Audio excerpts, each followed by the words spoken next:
안녕하세요. 드라마의 찐시민 남자 리뷰어저입니다. 드라마 재벌집 막내 아들의 원툴이라고 불러도 손색이 없던 진양철. 결국 순양의 주인이었던 그가 세상을 떠났습니다.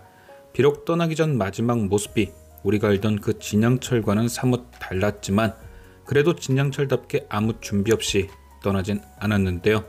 그래서 오늘 리뷰는 진양철이 유언장을 바꾼 이유와 왜 진도준에겐 아무것도 남기지 않았는지, 그리고 진도준은 앞으로 순양을 어떻게 차지할 것인지에 대해 살펴보겠습니다. 진양철의 선망 증상은 날이 갈수록 심해졌습니다.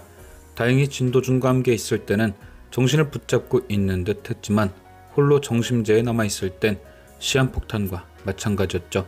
모현민을 진윤기의 어머니로 볼 정도였으니까요. 그런데 이렇게 진양철의 상태가 점점 안 좋아지던 때 일이 터집니다. 바로 진성준과 그의 장인 현성일보 사장이 꾸민 순양차 이슈.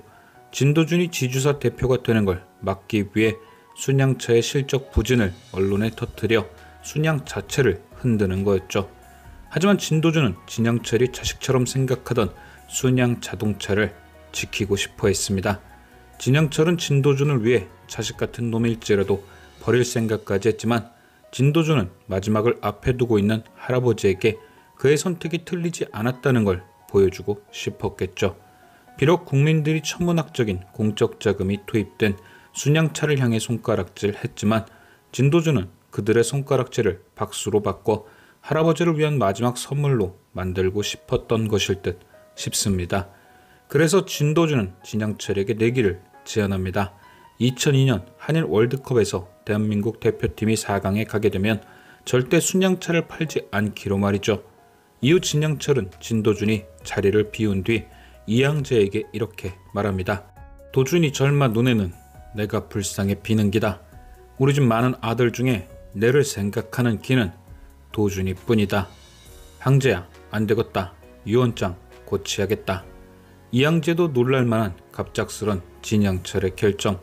진양철은 아마도 끝까지 순양차를 지키려는 도준이를 보며 심경의 변화가 온 듯 했습니다. 진짜 자신을 이해하는 사람은 진도준 뿐이라는 걸 다시 한번 느낀 거죠. 2회 등장한 반도체 때도 그렇고 4회 등장한 순양차 이슈 때도 그렇고 진양철이 진도준에게 마음을 뺏길 때는 꼭 이해가 있었습니다.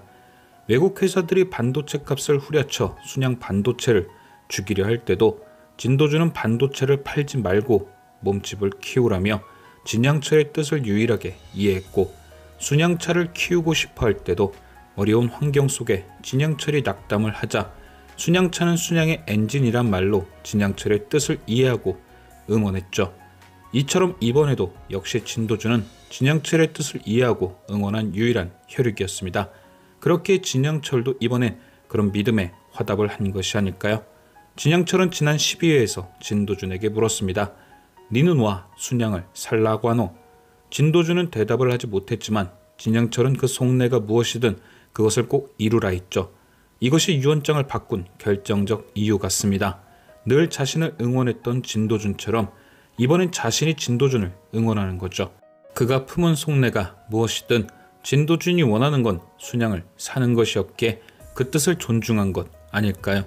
다른 자식들은 다 날로 먹길 바라지만 진도준은 사고 싶어 했던 것만큼 물려주는 것이 아닌 살 수 있는 장터를 만들어 준 것이죠. 그 뜻을 꼭 이루라고 말입니다. 진양철이 죽고 난 뒤 유언장이 공개된 날 가족들은 깜짝 놀랐습니다. 첫 번째는 진도준에게 상속된 것이 하나도 없는 것에 놀랐고, 두 번째는 누구 하나 특별하게 상속받은 것이 없어서 놀랐죠. 즉 확실한 후계자 하나를 딱 세운 것이 아닌 다들 비슷비슷하게 상속을 받은 것. 진영기는 이를 보고 아버지가 주신 마지막 기회라는 표현을 썼지만 저는 이게 바로 진양철이 진도준을 위해 유언장까지 고쳐가며 만들어준 장터 같았습니다. 누구 하나가 특별하다면 공정한 싸움이 아니기에 비슷비슷한 판을 만들어준 것이죠. 자신을 잘 이해하고 자신과 가장 많이 닮은 진도준이라면 충분히 큰아버지들과 싸워서 순양을 살 수 있을 거란 생각에서 말입니다. 하지만 14회 예고편에도 등장했듯 물려준 것이 하나도 없는 것은 아닌 듯하죠. 그 누구도 믿지 않고 도준이 니라고 내 믿을 줄 아나 라는 말을 했던 만큼 마지막 테스트, 즉 진도준이 진짜 자신의 생각대로 상속 대신 싸울 것이 확실한지를 확인한 다음 큰아버지들과 싸울 무기를 줬을 듯합니다. 그러니까 진영철의 선망 증상이 담긴 CCTV가 마지막 테스트였던 거죠. 그걸 공개한다면 진도준은 순양을 사는 것이 아닌 물려받으려는 마음이 있던 것이기에 무기를 주지 않고 그 CCTV 덕을 보지 않으려 한다면 싸워서 사려는 것이기에 무기를 주는 것. 그렇게 진영철이 이양제를 이용해 진도준에게 남긴 것은 아마도 진씨 3남매들의 약점이 들어있는 서류나 진도준을 확실히 도울 수 있는 사람들의 명단 혹은 도울 수밖에 없는 사람들의 명단이 아닐까요? 아무것도 받지 못한 진도준은 마음이 급해졌습니다. 자신이 가진 지분이 적은 것도 적은 것이었지만 진영기 진동기에게 생각지도 못한 우호 지분이 생겨버린 것이죠. 바로 이필옥이 야금야금 모아온 17%의 지분. 상대가 상대인지라 절대 그냥은 주지 않을 지분이었죠.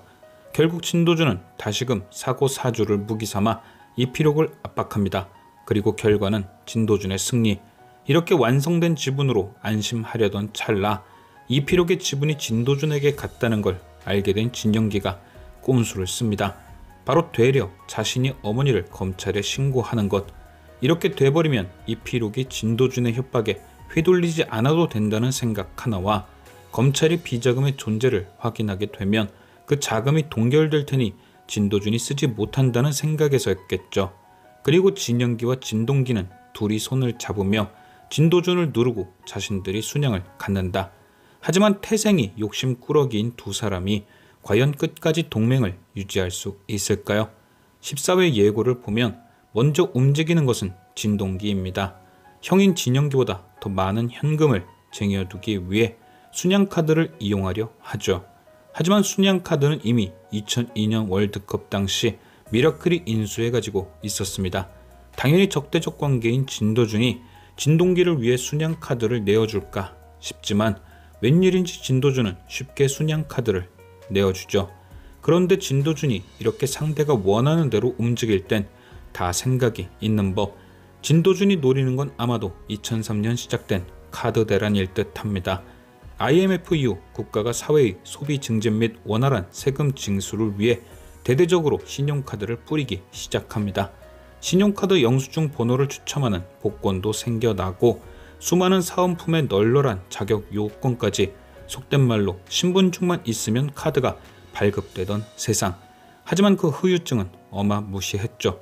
쉽게 빌려준 돈이 쉽게 돌아왔다면 모르지만 능력을 보지 않고 뿌린 신용카드는 전 국민을 신용불량자로 만들고 결국엔 업계 1위 카드사까지 날려버린 사건. 진도준은 이 카드 대란 직전 진동기에게 순양카드를 팔아버린 거죠. 진도준 따라서 주식 샀다가 나락갔던 진동기는 이번엔 확실히 무너질 겁니다. 그렇다면 진영기와 진동기가 가지고 있던 지분 중 상당 부분이 사라질 테고 동맹이 깨지는 것은 물론 진도준에게 잡아먹히기 딱 좋은 포지션이 되는 거죠.